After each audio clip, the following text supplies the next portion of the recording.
Monsieur le Président, Monsieur le Ministre, Monsieur le rapporteur, chers collègues. Monsieur le Ministre, vous avez évoqué hier Jean Jaurès, la mémoire de Jean Jaurès, en citant cette fameuse citation « Le courage, c'est d'aller au réel, c'est d'aller à l'idéal en comprenant le réel ».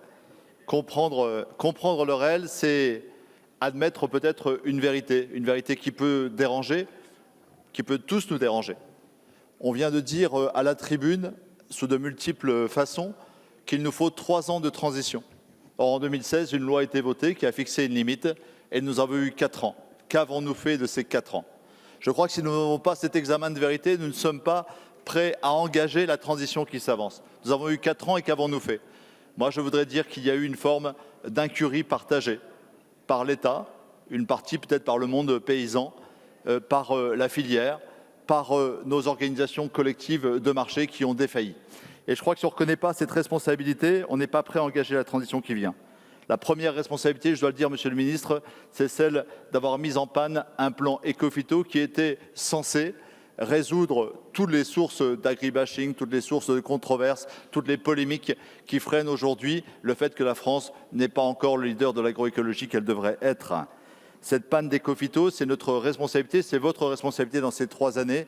Il est urgent de le remettre en route parce que le conseil de surveillance que vous avez évoqué, il concerne une molécule, une culture et 400 000 hectares.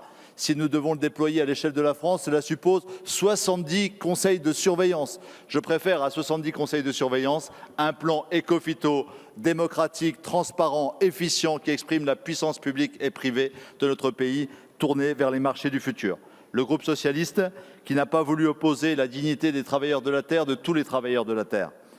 Celle de l'ambition d'une France, non seulement dans la souveraineté, je préfère, Monsieur le Ministre, l'expression d'une contribution à la sécurité alimentaire mondiale où la France doit prendre toute sa place, et puis celle de la protection de l'assurance vie que représente la biodiversité. En voulant concilier ces 3 impératifs, nous avons conçu ce que nous avons appelé un plan B, comme un processus qui associe des innovations de marché, celle de la vision d'une filière qui fabrique un sucre à 50% dans 10 ans, qui soit sous mention valorisante, celle d'une révolution économique et sociale qui crée par la solidarité une véritable force dans les marchés du futur.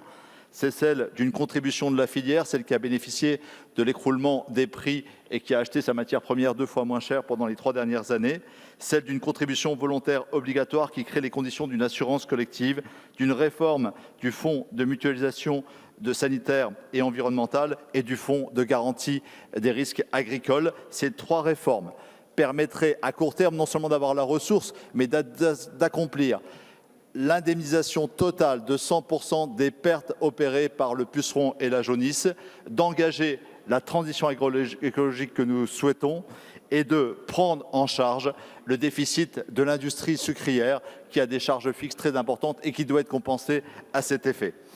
Tout ça n'est pas possible s'il n'est pas au service d'une 3e révolution qui est une innovation agroécologique. Il s'agit là de combiner 7 techniques, je n'en citerai que 3, le criblage génétique, le choix des variétés, celui bien sûr de l'écologie chimique par l'addition des variétés et surtout au-delà des variétés sur le mélange des espèces, et puis la 3e qui me paraît une des plus grandes promesses à court et à moyen et long terme, celle du changement de nos mosaïques paysagères. Mes chers collègues, en combinant ces innovations de marché et commerciales, une innovation économique et sociale, et en combinant la transition agroécologique, nous pourrons créer les conditions d'une filière durable. Une filière durable qui ne pourra l'être qu'à la condition que nous réformions les marchés. Nous avons 2 outils pour cela qui sont sous-utilisés et je vous invite, Monsieur le Ministre, à les mettre en œuvre. Le premier, c'est celui des organisations de producteurs. Les grandes régions françaises qui produisent de la betterave doivent s'organiser non seulement pour fixer un prix de base tel que prévu dans les lois Sapin 2 et dans la loi Egalim, mais elles doivent pouvoir réguler le marché à nouveau avec des instruments nouveaux, sinon tous nos discours seront vains et nous irons de crise en crise. Enfin, nous devrons mobiliser une réforme de l'organisation commune des marchés à l'échelle européenne et j'attends de vous que vous la souteniez dès demain. Nous devons, mes chers collègues, nous inscrire dans le récit d'une seule santé, qui est le seul récit qui peut permettre de réconcilier les hommes, la nature et notre économie. Une seule santé, c'est le pari que la santé de l'homme dépend de la santé des végétaux, de la santé des animaux et de la santé du sol, que nous sommes sur un seul combat. Ce combat-là, nous le disons comme socialistes aujourd'hui, nous ne pouvons pas le mener sans justice. Et pour cela, nous avons engagé autant de réformes économiques et sociales que de réformes écologiques. Une seule santé. C'est le pari que nous faisons aujourd'hui, c'est ce qui pourrait nous rassembler et c'est ce pourquoi nous vous invitons, comme nous le ferons tout à l'heure, à voter contre cette loi.